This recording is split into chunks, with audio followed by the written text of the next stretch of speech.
What do real estate millionaires like Robert Kiosaki, Pace Morby, Carlton Sheetz all have in common? These successful real estate investors have all built multi-million-dollar real estate portfolios that generate them hundreds of thousands, if not millions of dollars in yearly cash flow using a very simple strategy called seller financing. So if you want to learn how to buy real estate like the pros, how to create passive income using this strategy with little to none of your own money down, and not have to go to a bank to qualify to get these loans to buy these properties, then keep watching because I'm going to give you a complete guide on seller financing in this 3-part video series so you know everything you need to start using this strategy to build your investment portfolio just like the pros do.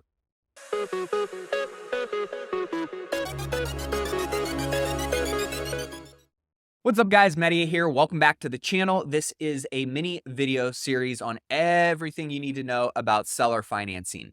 Over the years, I've had a lot of people ask me, how have I been able to flip so many houses, buy so many investment properties using none or really very little of my own money out of pocket? And I gotta say, one of my go-to strategies has always been seller financing. And this is a season of seller financing that makes total sense to use this strategy. And because I just locked down a few new seller financing opportunities recently, I figured now would be a great time to break down everything I know on seller financing for you. So in this 3-part series, I'm going to give you a complete guide on seller financing. Then I'm going to do a full breakdown on one of my latest seller finance properties, where I'll show you how I found that deal, how I analyzed it, how I structured the offer, how I got the seller to agree to seller finance, how much money it's going to make me, the documents I used for it.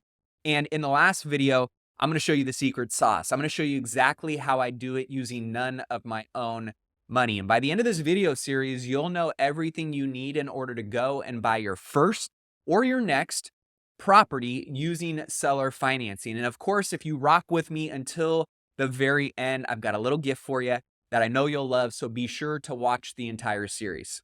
But of course, before we jump in, if you are new to my channel, welcome. Make sure to hit that subscribe button for all things real estate investing and personal finance.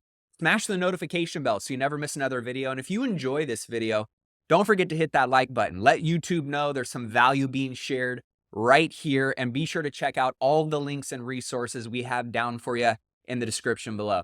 Now, before we dive into a full deal breakdown, I find it's important that you understand the basics of seller financing. So first, let's do a quick overview of what seller financing is, the benefits buyers and sellers should be aware of, and how you can use this strategy to build a real estate portfolio going forward. Seller financing, also known as owner financing or a form of creative financing. I'm sure you've heard all of those terms.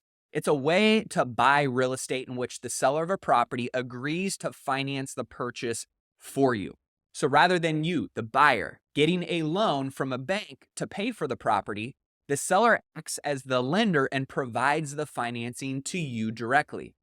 Under a seller financing agreement, instead of a bank telling you the terms of the loan, like the interest rate, the payment schedule, the duration of the loan, all the things you have to do to even get the loan, the beauty of seller finance is that it allows you and the seller to negotiate and decide on those things together and to find a win-win that works for you both, which ultimately is a massive benefit to both parties. Now, in addition to that, there's a lot of other benefits to both buyers and sellers. So let's review what those are real fast. For buyers, you have benefits like easier qualification, where they don't have to have good credit. They don't have to go through all the red tape that a bank requires to get a loan. And because you're not getting a loan from a bank or going through a traditional sale process, that often leads to much lower closing costs. You as the buyer also have much more negotiating power. And if you know what areas are most important to the seller or most important to negotiate in, you can really create some major advantages like little or no money out of pocket. And last, you can close a seller financing deal much faster when you have all parties in agreement and you have all your dominoes lined up, which I'm going to show you in the next video. It's very easy to get a deal done much quicker than a normal property sale. Now, for sellers, there are many great benefits too. Offering seller financing on a house that you own can increase the pool of buyers, which can oftentimes create more demand for a property and drive up the price. Or because of flexibility in terms, a seller can just demand a higher price overall. Seller financing is also a great way to generate a steady stream of passive income without having to be a landlord and manage the property or be responsible for the property while still having the property as collateral should the buyer default. And like the buyer, the seller can also benefit from faster closing by not having to wait on a bank to fund the loan. And last, and probably the most important one to note for sellers, is that there are some great tax advantages and benefits the seller can receive by spreading out their capital gains over the life of the loan based on how they structure the deal. And as a buyer, these are some of the main motivating factors for a seller. And those are things that I highlight. Those are things that I negotiate on with the seller. So keep that in mind, because I'm going to go into much more detail on that in my deal review in the next video. So now that you understand the benefits of seller finance, let's talk about how to structure a seller finance deal and agree on terms that are attractive to both the buyer and the seller. First, you need to determine the sale price and find a number that both you and the seller can agree on for the purchase price of the property. Now, this is generally determined by comps of similar sold properties in the area that are like the property that you're looking to buy. But again, remember, everything is negotiable, and depending on how you structure some of those other terms, you could either end up paying a higher or a lower price and still making the deal work for everyone, which we'll discuss in more detail in the next video.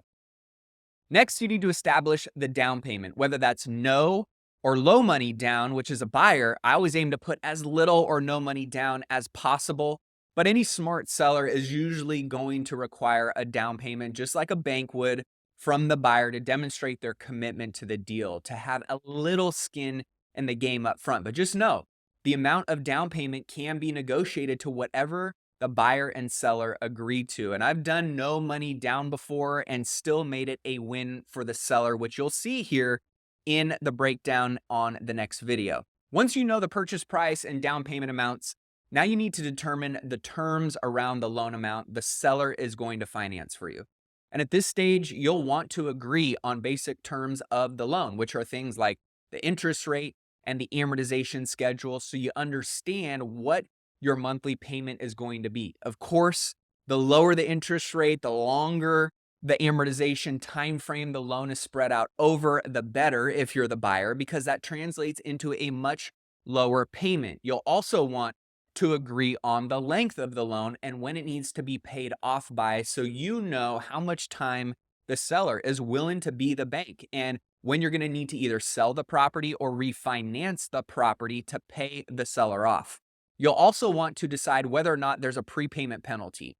If you have to pay the loan off early, are you going to have additional fees? And you want to be aware of those in your analysis. And then once you have all the key terms associated with the loan and the sale agreed to by both parties, then it's time to make it official by presenting a formal offer.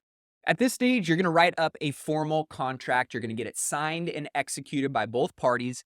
And then it all comes down to finalizing the proper documentation to complete the sale, which generally is going to consist of a promissory note and a security instrument. Now, if you're not familiar with these two things, the promissory note outlines the terms of the loan, including all the things that we just went over. And then the security instrument, which is typically described as a deed of trust, this is what secures the loan with the property as collateral, so it protects the seller's interest and it solidifies your ownership of the property. These are all very easy to have prepared by an attorney, and then once all of those documents are signed and recorded and the sale is finalized, you officially own the property and all the fun begins. And whatever your plan was for that property, you now have full authority as the owner to get your investment plans in motion and either maximize the cash flow or the profits, depending on whether you're holding it for passive income or flipping it for quick profits. Now, I do want to note there's a lot more strategy that goes into negotiating and structuring and creating win-win seller financing deals, which I cover in much more detail with my coaching clients.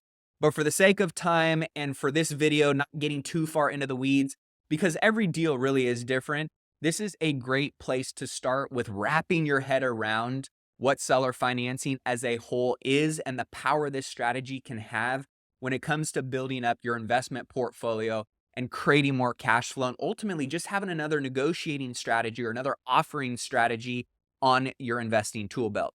And that's pretty much it. You now have a much better understanding on what seller financing is, the benefits of it to both the buyer and the seller, the terms both parties will need to negotiate and agree on in order to confirm the structure of a seller financing deal. And last, the documents, the instruments needed to finalize the sale and get that bad boy across the finish line. In the next video, as I mentioned before, I'm gonna do a full deal breakdown on one of my latest seller financing properties where I'll get into much more detail and cover a lot of what we went over. So that way you see a real life scenario, and I'll show you how I found that deal, how I analyzed it, how I structured it, how I got the seller to agree to seller finance, the scripts and the terms that I used, how much money it's gonna make me, the documents, so you can see what those look like. So that way you can really connect the dots on everything we covered in this video in a real life scenario. And don't forget, the last video, I'm gonna show you exactly how I do it using none of my own money, which is the magic sauce. So don't forget to hang around for the entire video series. With that being said, thanks for tuning in. If you found this video helpful and you got some value from it, don't forget to smash that like button. Be sure to subscribe to the channel for all things real estate investing and personal finance if you're not already. And don't forget to check out all the links and resources down below. Until next time, cheers, my friends.